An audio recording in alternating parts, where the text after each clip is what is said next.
हम प्लान वाला चालू किए थे ना, 2 वीडियो भेजे थे प्लान के, मतलब 2 नहीं 4 वो 5 को भेजा है, अभी रिसेंट में 2 भेजे थे। सरफेस प्लान का भेजे थे और एक plans to be maintain under different statutory provisions, general requirement about mind plans भी भेजे हैं। और उसी प्लेलिस्ट में हम सर्वेयर का भी पूरा अपॉइंटमेंट, ड्यूटीज, उसका जो नोटिफिकेशन वो सब भेज दिए हैं। और ये नेक्स्ट चालू करते हैं अंडरग्राउंड प्लान। बच्चा लोग बोलते सर याद कैसे रखें, बहुत बड़ा चीज है, कुछ नहीं है। अंडरग्राउंड प्लान में ये 3 चीज देना है बेटा। क्या देना है? जो रेगुलेशन 65(1)B में लिखा है, रेगुलेशन 65(3) में जो लिखा है वो बताना है, और रेगुलेशन 65(6) में जो लिखा है वो बताना है। हम ये बताए थे कि ये रेगुलेशन 65(3) ये 6 प्लान पे लागू होता है। ये हर वो 6 प्लान में इसका जिक्र होना चाहिए। ये 65(6) सब रेगुलेशन 6 2 प्लान में जिक्र होना चाहिए, सरफेस प्लान और अंडरग्राउंड प्लान। ये कितनी जगह रहेगा? सिर्फ 2 जगह। ये 65(3) 6 प्लान में कौन कौन से? Surface plan, underground plan, ventilation plan, geological plan, joint survey plan और वाटर डेंजर प्लान। वहां पर ये 65(3) एप्लीकेबल होता है। 65(3) में जो 65(3) बोल रहे मतलब सब रेगुलेशन 3 आप रेगुलेशन 65 उसकी जो रिक्वायरमेंट है उसको शो करना होगा आपको ये 6 प्लान में। 65(1)B में क्या दिया है? 2 चीज दिया है। याद कैसे करते हैं, इसमें कैसे रखना है वो हम बताएंगे, सिर्फ साथ में बने रहिए। 2 चीज दिया है, एक अंडरग्राउंड डिटेल्स दिया है, एक सरफेस डिटेल्स दिया है, 2 ही चीज दिया है। 65(1) के बी सब रेगुलेशन 1 आप रेगुलेशन 65 क्लॉज बी में अंडरग्राउंड प्लान दिया, उसमें 2 चीज दिया है, अंडरग्राउंड डिटेल्स और सरफेस डिटेल में। तो पहले हम अंडरग्राउंड डिटेल्स का चर्चा कर लेते हैं, ठीक है, फिर सरफेस डिटेल की बात। अंडरग्राउंड डिटेल्स में क्या क्या रहेगा? अंडरग्राउंड प्लान है बेटा, तो वर्किंग के बारे में रहेगा कि क्या दिखाएंगे हम अंडरग्राउंड प्लान में? Underground plan shall show position of every working below ground. Below ground बोलिए, अंडरग्राउंड बोलिए, एक ही बात होता है। अंडरग्राउंड में जो भी वर्किंग है उसको दिखाएगा, ठीक है। अंडरग्राउंड में हम क्या क्या कंस्ट्रक्शन करते हैं वो रहेगा। अंडरग्राउंड में क्या क्या कंस्ट्रक्शन करते हैं? Every borehole, shaft with depth, shaft उसका डेप्थ कितना वो बताना होगा, incline opening, cross measure drift, goaf, fire stopping और फायर सील जिसको बोलते हैं, water dam with dimension and other particulars of construction. अब डैम बोला तो पंपिंग साइट भी दिमाग में आनी चाहिए, पंपिंग स्टेशन, हालेज रोड भी। ये हो गया अंडरग्राउंड कंस्ट्रक्शन। वर्किंग में क्या बोला बेटा? Every position of every working below ground. Underground construction में क्या क्या बोला? Every borehole and shaft with depth, incline opening, cross measure drift, goaf, fire stopping, RC लिखा मतलब फायर सील, वो एक ही बात हुआ। मतलब आइसोलेशन स्टॉपिंग, क्या बोल रहे हैं? Isolation stopping. Ventilation stopping ventilation के प्लान में बताएंगे, ठीक है। Water dam with dimension and other particulars of construction. जब डैम बोला तो पंपिंग की भी बात है, पंपिंग स्टेशन एंड हालेज रोड। आपका अंडरग्राउंड कंस्ट्रक्शन हुआ। नेक्स्ट क्या लिखे हम? इंक्लिनेशन ऑफ सीम। सीम कितना? 1/5 और 1/3 है, क्या है ये लिखना होगा ना। तो the general direction and rate of deep of strata. Strata को ही सीम बोलते हैं, स्टाटम बोलते हैं, एक ही बात होता है। सीम बोलिए, स्टाटा बोलिए, स्टाटम बोलिए, एक ही बात होता है। तो क्या बोला? The general direction and rate of deep of strata. उसका जनरल डायरेक्शन किधर की तरफ है? टुवर्ड्स ईस्ट है, टुवर्ड्स नॉर्थ है, ये बताना होगा। और कितना है, कितना डिग्री है, या फिर उसको ऐसा बोलना है तो 1/5 1/2 कितना वो बताना है, ठीक। इसके बाद क्या है? Geological disturbances. क्या क्या जियोलॉजिकल डिस्टर्बेंस? बहुत सारे हम जियोलॉजिकल डिस्टर्बेंसेस पढ़ते हैं जियोलॉजी पुस्तक। तो यहाँ जो हमारे प्राइम इंपॉर्टेंस के होते हैं उन्हीं को हम अंडरग्राउंड प्लान में जगह देते हैं। कौन कौन से? Roll, washout, dyke, fault with direction and amount of throw. With direction and amount of throw. Fault कभी बताए होंगे आप लोगों को, जियोलॉजी के प्लेलिस्ट में जाके देखिएगा। थ्रो किसको बोलते हैं, ह्यू किसको बोलते हैं, ठीक है। तो ये जियोलॉजिकल डिस्टर्बेंसेस दिखा दिया, तो ये हो गया कि पॉइंट कंप्लीट।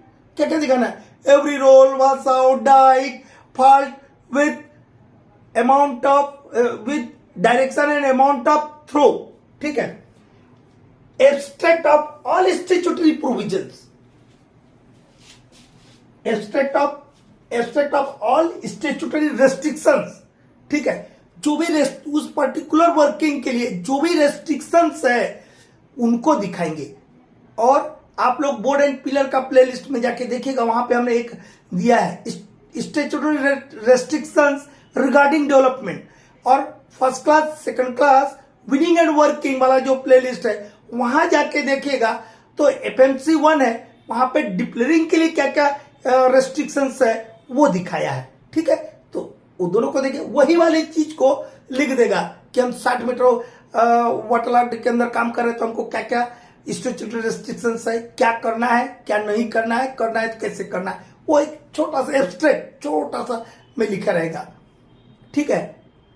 वो एक एग्जांपल बताए, ऐसी कई रेस्ट्रिक्शंस है डेवलपमेंट के लिए। नदी किनारे काम कर रहा है, रेलवे किनारे काम कर रहा है, ठीक है, वाटर बॉडी ऊपर में है तो वहां पे काम कर रहे हैं तो क्या रेस्ट्रिक्शन, ऐसे बहुत सारे एग्जांपल है, वो आगे चलेंगे। ये हो गया।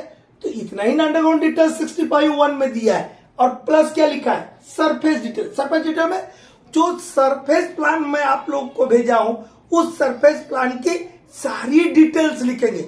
अरे सरफेस प्लान में भी 3 बात बताई थी, एक तो 65(1)A का डिटेल और ये दोनों का डिटेल, क्योंकि हम बताए ये 6 जो है सिर्फ 2 ही 65 का सॉल्यूशन सिर्फ 2 ही प्लान पे लागू होता है, अंडरग्राउंड प्लान और सरफेस प्लान पे।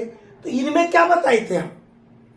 पहले तो इसको सरफेस प्लान में सरफेस की जितनी चीजें होगी, क्या क्या रहता है सरफेस पे? क्या रहता है? अरे railway, road, river, water course, water main, tram line, haulage road, ठीक है, वो जितनी चीजें हैं सरफेस पे उसको दिखा देंगे, साथ में ये 2 चीज। ठीक है। और इस प्लान में भी ये 2 चीज को दिखाना। ये 65 के सॉल्यूशन 3 में क्या दिखाना है? Contour lines, underground plan, surface plan, ventilation plan, geological plan, joint survey plan and water danger plan shall show contour line drawn at vertical interval of not more than 5 मीटर। 5 मीटर से ज्यादा के interval पे नहीं रहेगा contour line, ये बोला। But are बोलता है, आर मतलब या आर 10 मीटर। ठीक है। और हम लिखे होंगे वहां पे in case of open cast mines. अब ढूंढते रहिएगा 65(3) में ओपन कास्ट माइंस, तो वर्ड मिलेगा ही नहीं, तो बोलेंगे गलते बता दिया। गलते नहीं बताया। हंस को कभी देखा है दूध और पानी मिला देने से दूध को पीता, पानी छोड़ देता है? तो मैंने पानी को छोड़ दिया, दूध भर बताया था। वहां क्या लिखा होगा आपका 65(3) में? Are 10 metre in case of mines where there are no workings below ground. मतलब ऐसी माइंस जिसमें वो अंडरग्राउंड वर्किंग से ना हो, मतलब क्या है? वो ओपन कास्ट माइंस है, इसीलिए वहां लिखा है in open cast mines are mines situated in hilly terrain. जो माइंस हिली टेरेन में सिचुएटेड है या फिर ओपन कास्ट माइंस है, वहां पर कंटूर लाइंस 10-10 मीटर के इंटरवल पर दिखाएंगे। और अंडरग्राउंड में जो अंडरग्राउंड वर्किंग्स है वो वहां पर हम 5-5 मीटर के वर्टिकल इंटरवल पर कंटूर लाइन शो करेंगे। जो 6 प्लान के हम नाम बताए उसमें एक ये भी है भैया अंडरग्राउंड प्लान, तो एकरा में भी दिखाएंगे। सरफेस प्लान का नाम था तो ओकरा में भी दिखाएंगे।